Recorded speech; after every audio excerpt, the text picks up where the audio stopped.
V današnjem prispevku si bomo skušali pogledati, kakšen je svet, v katerem živimo, videti. Torej, ta svet, v katerem živimo, zaznavamo s 5 čuti. Proučujejo pa ga eksaktne znanstvene vede, kot so recimo kemija, biologija, fizika. Te vede oziroma nekatere od te ved so skušale pojasniti tudi, kako je ta svet nastal.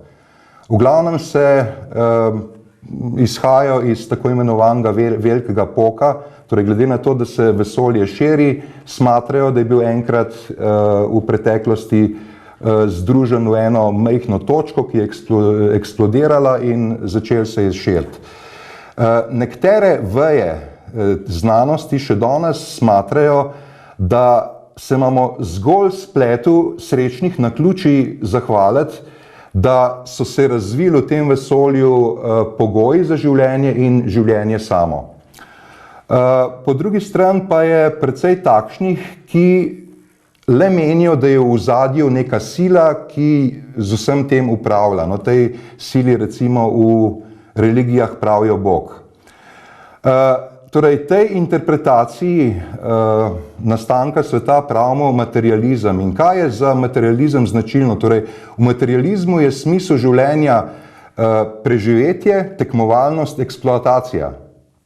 Torej, v tej miselnosti, v tej materialistični miselnosti je zavestnost posledica nekih bioloških procesov v možganih, povezovanja nevronov in podobno.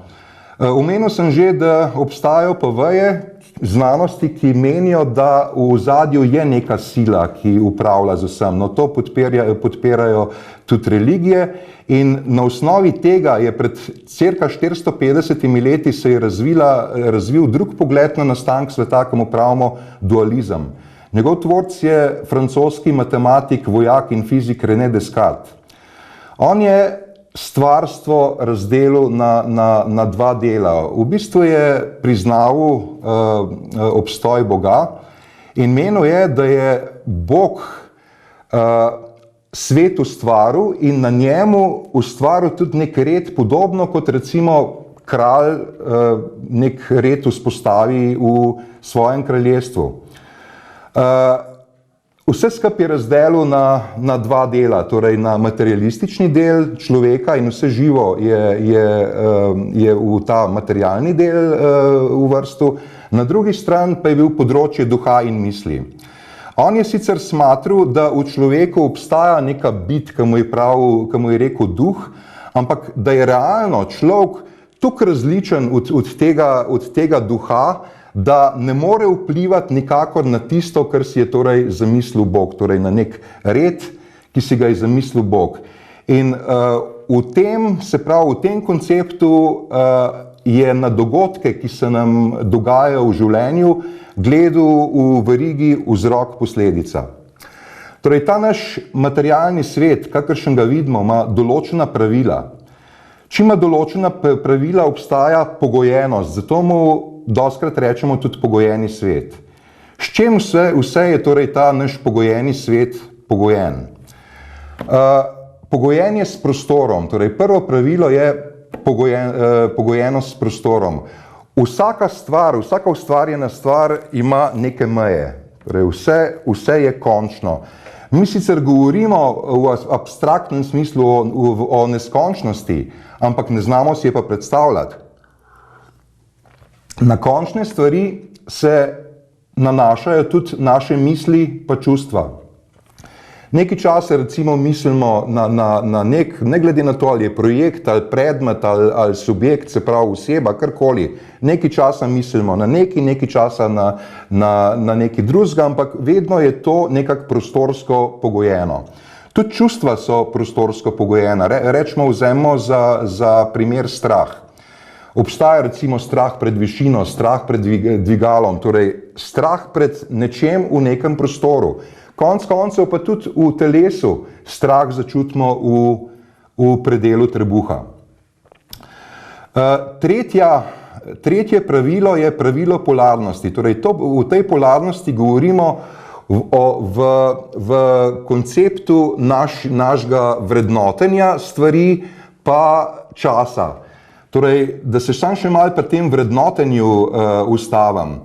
Prej sem govoril, da ima vse svojo obliko, torej formo. Mi tudi vse, kar doživljamo, vsemu skušamo dati obliko, formo. Se pravi, vse skušamo nekako pojasniti. Nekako spet v verigi vzrok, posledica. To pojasnjevanje je odvisno od naših prepričanj, od našega znanja. Tole se je zgodilo zato, ker torej, s takim stvarmi dajemo raznim zadevam formo. No, gremo spet na polarnost. Torej, vse se dogaja v tem svetu v polarnem ritmu. Obstaja neka pozitivna, aktivna energija, aktivna, topla, razširjajoča, pa negativna energija, hladna energija krčenja, in med tema dvema poloma se pretaka življenjska energija. Primeri so recimo dan, noč, življenje, smrt, to so primeri čisto časovno tudi pogojeni. Imamo pa recimo primere, ki so pogojeni z našim konceptom, dobro, slabo. In kako lahko še to pojasnimo malo bolj, da se življenjska energija pretaka med tema dvema poloma. Recimo, če se počutimo slabo, nas to motivira, da gremo v akcijo in da naredimo nekaj, da nam bo boljše. Vedno torej, ko en pol pride do vrhunca, se prevesi v drugega, recimo dan v noč. Ali pa mogoče takle primer, ko kovino do maksimuma segrejemo, se začne ohlajati, torej ko en pol raste, drug pol pada. In to se nam dogaja celo življenje, tudi v smislu, nekaj časa si malo bolj zdrav, nekaj časa si bolj slabšega zdravja. V glavnem, en sam pol ne more obstajati. Ne moreš recimo biti v življenju sam žrtev. Prav gotovo si saj na eni ravni tudi agresor, pa makar v smislu, da koga moriš s tem, da mu govoriš v svojih težavah. Torej, svet, kakršen je videti, ima še eno strašno zanimivo pravilo.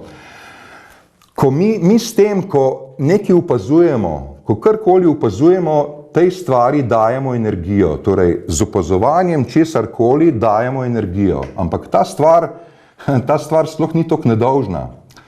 Glejte recimo nekaj primerov. Rečemo, da sem nekje na eni prireditvi in pridem v stik z agresivnim človekom. Če ga jaz gledam, mu dajem energijo in s tem potrjujem tisto, kar je. Torej, agresiven človek. On bo do mene še kar agresiven. To lahko čist narobe delamo tudi z bolniki. Nas učijo, da je treba biti do bolnikov sočuten pa tak, ampak če sem jaz sočuten do enega bolnika, jaz mu prek sočutja dam neko energijo, ampak hkrati s tem potrjujem tisto, kar je. Bolan človek. Še bolj je to zakompliciran. Recimo, dostikrat pravijo, če imaš težave, probi najti njihove vzroke, pa jih odpravi. Če jaz usmerjam svojo pozornost na iskanje vzrokov težav, se bojo stalno pojavljali novi in novi vzroki. Nikoli ne bo konca, skozi bojo nove in nove težave. Torej, veliko boljše je biti usmerjen na cilj. Torej, rekli smo, da na karkoli usmerjamo pozornost, kaj gre energija, ampak na kaj vse še mi usmerjamo pozornost. Torej, naše življenje je polno nekih izzivov. Kot prvo, moramo se recimo držati nekih družbenih norm. Skozi moramo paziti na to, da določene družbene kriterije izpolnjujemo, da obvladujemo življenjske izzive, se pravi vezane na preživetje, vezane na odnose. Vse to nas stane energije. In kaj se potem zgodi? Mi smo brez energije, padajo naše samozdravitvene sposobnosti, ampak mi nezavedno skušamo do energije priti. Kako to naredimo? Torej, če dajemo energijo skozi pozornost, mi enak trik nezavedno uporabimo tudi, da do energije pridemo. Torej, kaj mi delamo? Recimo, hvalimo se, govorimo veliko o sebi, lažemo, kritiziramo, govorimo o svojih težavah. Torej, vedno, kadar take stvari delamo, na nek način iščemo pozornost, da pridemo do energije. Ali pa recimo si kupimo neko stvar, s katero vemo, da bomo na ljudi naredili vtis. To je spet, aha, jaz nekaj imam, ljudje me bojo gledali, jaz bom s tem dobil energijo.